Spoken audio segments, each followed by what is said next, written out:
So this is how you change out your airbag system once you've spent the canister and deployed it. So the first thing you do is you unscrew the spent canister.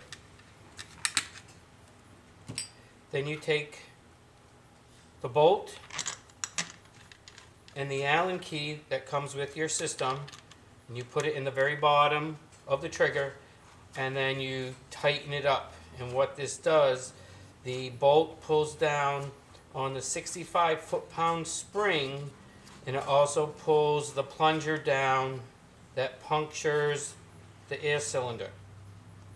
You have to make sure that it's centered in the hole of the trigger. Then you take the ball in the swivel and you set it in. And you have to make sure it's completely flush in there or it will pop back out. Once you've got it in there, you hold it in with your thumb and you unscrew the screw. And once you've taken that out, it's reset in there and it will not come out. And then you take your new canister, you screw your new canister in.